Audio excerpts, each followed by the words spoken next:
Assalamualaikum, good morning. Nasisi irai numit ni Juma Mubarak mayam punung po atuga tarik nabu February gi tarik trahum thoi amasung 2026 sahina. Ayuk ki maru oiraba pau khar ngarang su pau si matam sana pirak pungam khidre ayuk pawam piram mega makha ta pau chatrak pungam khidre kari gaidi tabuk su musane na tabuk ta khajitang panna khidana ai khangi mayam soidam ki ngairam gane haiba ai gi nuksijraba ai gi video sibu yang biriba masung support tor punamakta aina soije ki vibe do matam sana pau si pibu ngamdradi mazrat haibdo ni chahiri ni mayam punamakta gi adu hojiki pau haibabu mai pak pai do handai matang sida Iran na mai pak le Middle East amasung world sida lamikta hen na mapangal kalwasi America gi mathak ta sumano oira mara nei di khalle ko sida mi kharam di chakne yam sathi nei khangi Iran na lamikta na mapangal kalle haib sida sangning basak chani aseng bawani kariga haib di Iran amasung Israel bu challenge to bungamba country si hojiki matang sida only Iran khaktana ba nasi asukyamba sajo saman langbagi matungda fawba Persian Gulf madre di Arabian Sea degi Persian Gulf faw sangjal abakanda sangjal laktana lairam lega aduga hauji amaka tari babu pawkhar thoklai babu amakka America gi taraf tagi Abraham Lincoln gi matungda yamna advance oiba makhoi gi aircraft carrier Arabian Sea dagi henjal lakpagi fifam am tawrisini lakpaudi lakrai America nam ka thare imni se adu hauji magi masani pa na satlega Netanyahu masani pa na satlega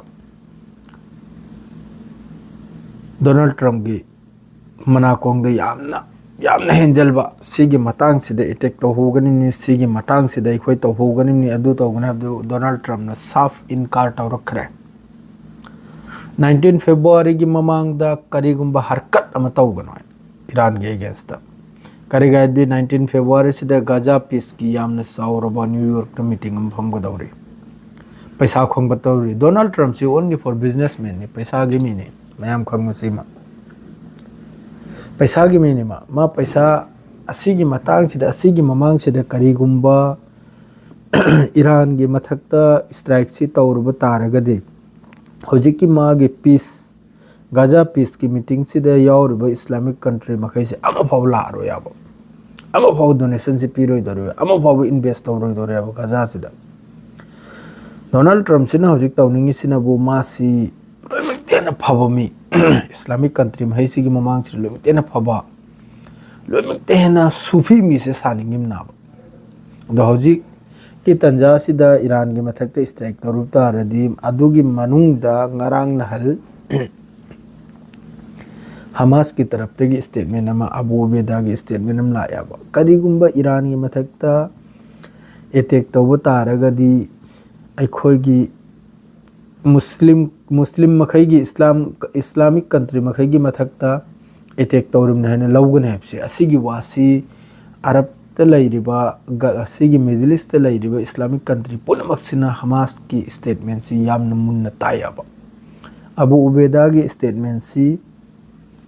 hojik Iran gi matung dolom ehna mayamna yarisi Hamas sibu yaiba karigi yaribna da Hamas si America amasung Israel na phatto mi da thamni adumakpu lairiba Islamic country makai sina Hamas sibu masagi azadi gi damakta lari na ba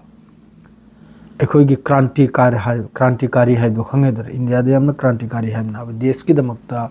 masagi mafam gi damakta sidokpa hatokpa ki daba adugma lumtena chawba imandar lumtena afaba kanum party imne hen lairimna ba group amne hen lairimna ba aduna nahal kharni mamangda Abu Ubaidah na karigumba Iran gi mathakte attack to bataragadi Islamic country pun makki mathakte attack torum na hen lawgani haikhipse sidagi sigi region sida sia sunni ama matawna masi yamna kana makka thawri si chechal graba asi pun maksi America yengim na ba America येगिमनी अदुना मरम ओइरगा नेतन्याहुना strike तौरसी हारिब कानसिदा America ना साफ 19 फेब्रुआरी फाउबा यैथोरक लाबा अदुगा लोगेदसु ईरान की तरफ तक सु रेडी नि ममांग दगिसु ईरान रेडी नि को ईरान की मिसाइल वगैरह ईरान की अमम वगैरह अदुगा अमक्का ईरान की तरफ तक स्टेटमेंट खर ईरान हौजिकसु यूरेनियम इनरिचमेंट न्यूक्लियर असिगी मरम दवारी सानबया अदुगा इजराइल ने चिरुन चलरिसनबु ईरान की बैलिस्टिक मिसाइल ईरान की हाइपरसोनिक मिसाइल असिगी मतंगदा वारी सानबसिनी असिदी ईरान की तरफ तक साफ अदुगा अमेरिका की तरफ तक हारिसनबु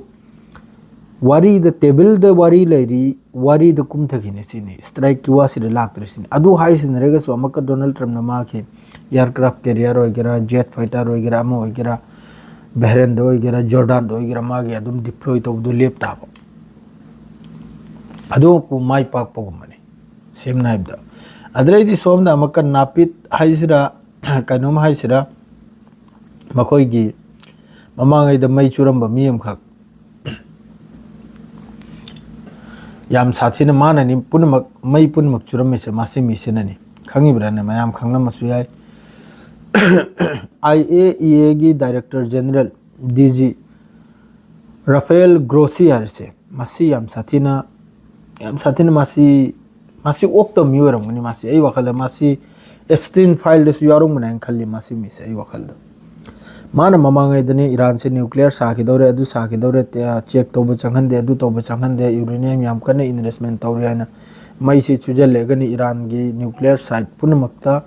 अमेरिका की तरफ तक इजराइल की तरफ तक स्ट्राइक तौखरिदो अदो हौजिक मान हारिसिनबु ईरान से NPT दे यावदसिनी NPT से nuclear non proliferation treaty NPT है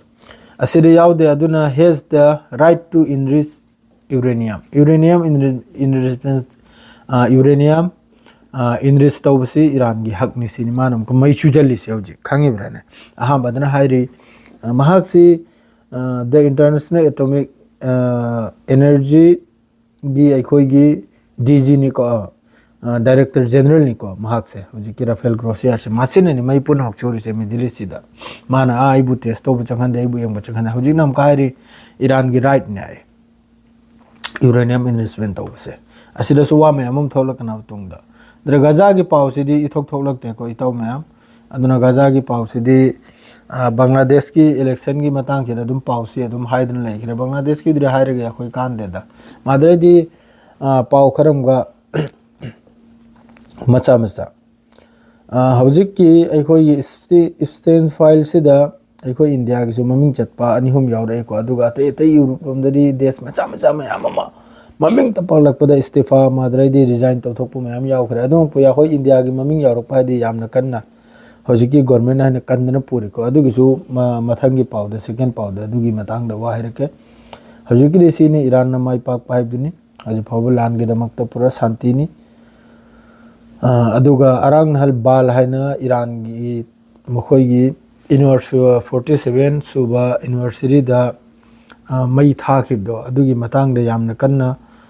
सोशल मीडिया से इजराइल की तरफ तक अदुगी रिएक्शन लाई अदरेदी अमेरिका की तरफ तक रिएक्शन लाई को अदुमुक्तरी तौफम थोकते अदुमुक्तरी कनम तौफम थोकते बालदरे शैतान मुमई थारम शैतान मुमई थाबी आइबो शैतान ना बादो दो हजु पाउ की जुमा मतम सु यौरे ब्रो मयाम अदुना जुमा मतुंग द सोयदमकि ngasi पाउ मरी लाकनी सोयदमकि इंशाअल्लाह अल्लाह नंगम हलगनी अदु अयुक की निसिनबु जुमा मतुंग दम लाकनी लौरांग द निंग लाकनी लाइफ अंग लाकनी अपुल द मंगा लाकनी मयाम अपुल बदा मादरे इंडिया के सु पाउ लाकनी मादरे दी मिडिल ईस्ट ईरान अमेरिका के सु पाउ लाकनी सोयदमकि सियारे होजि कि लोजरे अस्सलाम वालेकुम।